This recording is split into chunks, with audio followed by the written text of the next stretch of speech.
So, ladies and gentlemen, after the first two games of what was considered back, well, now the Eastern Conference NHL playoffs, the Montreal Canadiens were leading the New York Islanders, the defending four-time Stanley Cup champions, 2-0. This came after they knocked off the Nordiques in six, but they lost the next four games. But a lot of people were predicting, literally, that the Edmonton Oilers and Montreal were going to face off in the greatest Stanley Cup final ever, maybe. I think Edmonton against Montreal would have been beyond and beyond. Probably one of the most exciting series between two Canadian teams ever.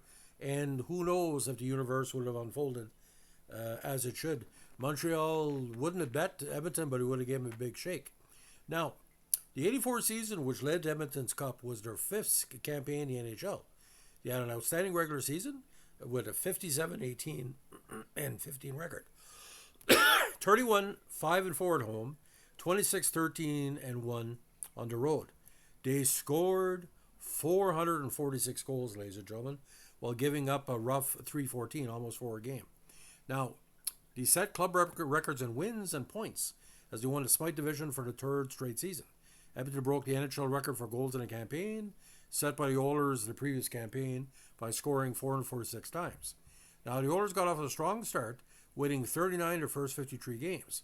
Wayne Gretzky started strong too, scoring a point or more in his first 51 games. Now, ironically, Toronto Maple Leafs were pretty well taken off Hockey Night in Canada to show the Edmonton games, and he had pushed back, I think the Edmonton starts to 9:30 Atlantic time or 8:30 Eastern time. Now, after failing to score a point in his 52nd, he missed six straight games along with Jerry Curry. After winning the first game without Gretzky and Curry, the Oilers lost five in a row, including an embarrassing 11-0 loss at Halford Whalers on Sunday, February 12th. It was the first time in 230 consecutive regular season games that the Oilers were shut out. The last time Edmonton had been shut out was on Thursday, March 12, 81, when he lost 5-0 at home to the Islanders. However, after a lecture from Coach Glen Sather, more like a shouting event, and a return of Gretzky and Curry, the Oilers won 8 in a row and finished the season first overall in the NHL. Now, Gretzky broke the 200-point barrier for the second time in his career as he won the Art Ross Trophy for the fourth straight year with 205 points. And to say he should have more than 205 points, I watched certain games. I think he was cut out about 5 or 10 goals. He, to me, had 215, 220 points that season. He had 87 counters and 118 assists. Paul Coffey also ended up with 126 points, the second highest point total ever by a defenseman behind Bobby Orr, while Yuri Curry with 113 and Mark Messier each broke the 100 mark for the club. Glenn Anderson had a solid season, getting 54 goals, behind only Gretzky, and just missed the 100-point barrier as he finished with 99. Now, Fuhr led the club with 30 victories, while Andy Moog put up a team-best goals against average of 377. Now, the record against their opponents is quite interesting, ladies and gentlemen. We're going to look at this for a second. They went 7-1 against Calgary in their own division, 6-2 against the LA Kings, 6-1 against Vancouver, and 8-0 against Winnipeg, 27-3-2. Now, against the Norris division, 2-1 against Chicago, 3-0 against Detroit, 2-1, 0-1 against Minnesota, 1-2 against St. Louis, and Toronto at their number 2-1.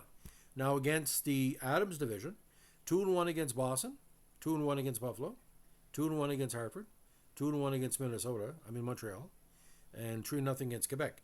But get this, ladies and gentlemen. In the Patrick division, 2-1 against New Jersey, 2-1 against the Rangers, 3-0 against Pittsburgh, 2-1 against Washington. But he lost all three games against the Islanders, and he went 0-2-1 against Philadelphia. So they were still, kind of the wilderness. Now, in all 5 months they played, they won at least 9 games. They went 9-2-1 in October, 10-2-2 in November. They did not lose at home in the first 11 games. Only lost one game at home in December, 9-3-1. January went 4-1-1, only one home loss. February 6-1, one home loss, and 7-2, 10-3-3. Now, excuse me, ladies and gentlemen, 10-3-0. Now in the playoffs, the Oilers made short work of the Jets, sweeping them in 3 games, and then they faced their Battle of Alberta rivals, the Calgary Flames, for the Smythe Championship. The Flames hard-pressed the Oilers in 7 contests before Edmonton defeated them for the second straight year. The Oilers swept the Minnesota North Stars in a Campbell Conference Final, setting up a Stanley Cup rematch against the Islanders, and a lot of people felt that Montreal and Edmonton were going to be together.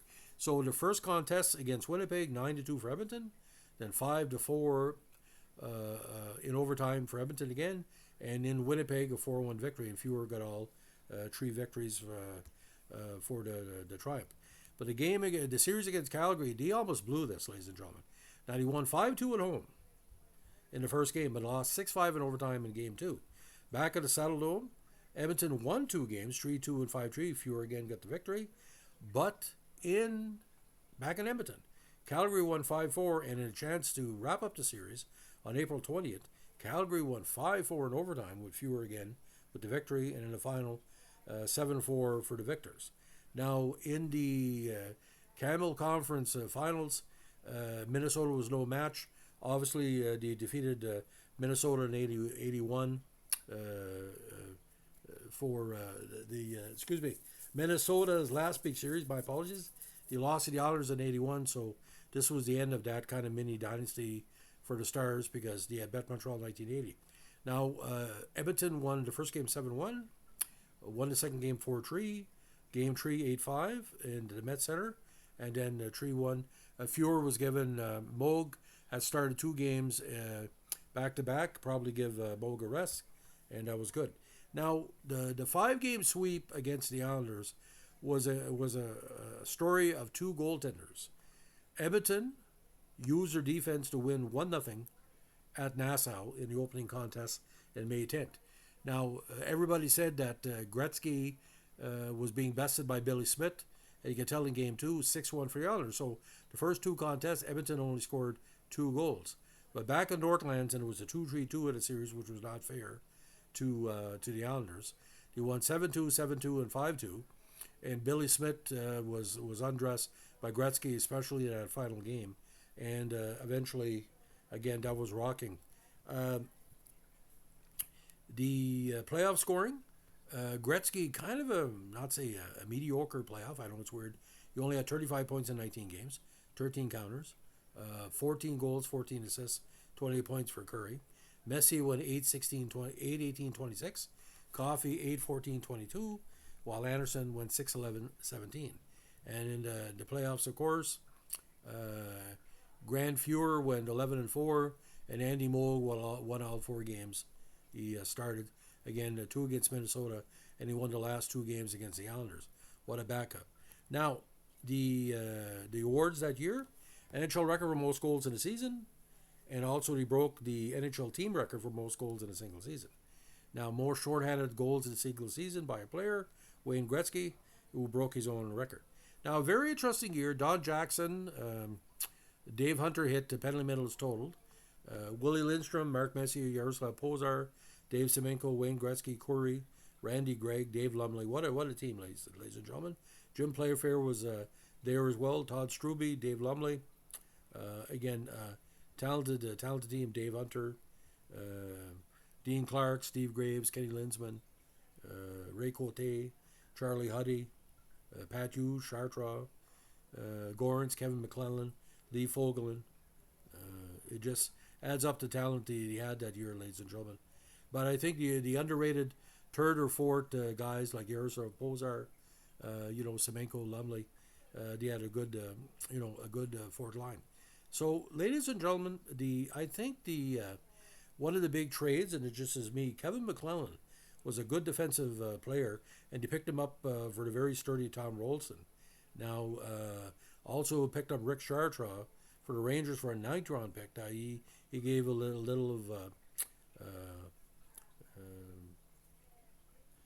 bit of energy as well. Now, it was a weird season, ladies and gentlemen, because they acquired a whole bunch of players, including Reggie Kerr, Pat Conacher, Tom Gorens, but Gary Unger had retired.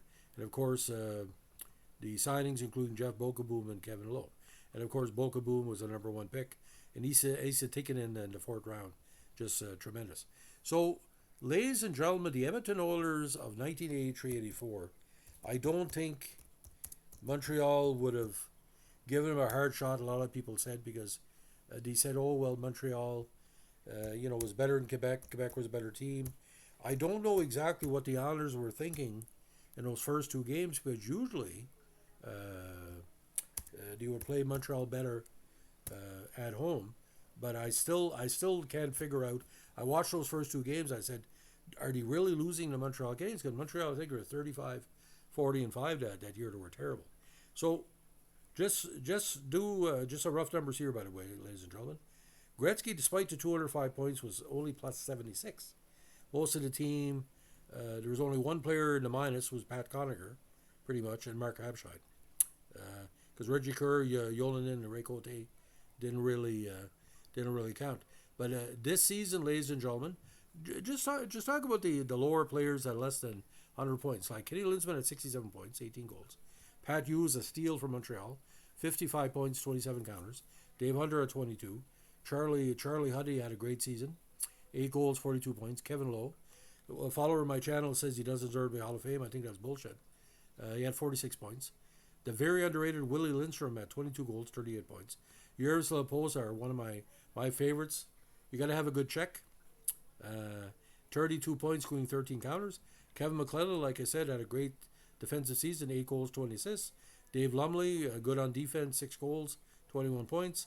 Former Buffalo standout Lee Fogland, 21 points.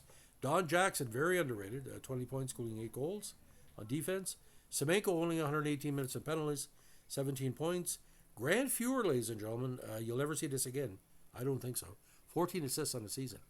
Tom Rolson scored 5. Conacher, Chartrand, Barry, 2 each. Ray Masumanin, Jim Playfair, Tom Gorance, Gord Shervin, Mark Harpscheid, and Tom. And they had a lot of injuries that year, ladies and gentlemen, but it's too bad Reggie Kerr couldn't have done better with the Oilers. He was a tremendous player. Just a couple of years before, he had scored 30 goals. But, of course, injuries caught up with him. So, ladies and gentlemen, the 1984 Edmonton Oilers, again, that would have been my dream to see Edmonton against Montreal. Gretzky versus, like, the Lemaire and Guy Lafleur. That would have been tremendous. Who knows what would have happened. If Montreal would have took them to 6 or 7, I mean, the universe would have exploded. There's no way the Montreal Canadiens should have even been to semifinals. They're up 2 games, and it's like, as we say, say in a romantic business, you get to third base, and then the person you're with basically says, well, I have to get up early for school, for college. Leave the keys to your car here. You have to walk home. I think you're drunk. So the term I can't say in gentle, they were hockey blocked. Montreal was hockey blocked by the Islanders. It's bizarre how it goes, ladies and gentlemen, because the Montreal team under Steve Petty, and they were scoring key goals. Carbonneau was there, Lafleur, and Schutt was scoring big money. So 83-84, is that the greatest team in the 1980s? I think, I don't know, ladies and gentlemen. 81-82 Islanders were pretty strong.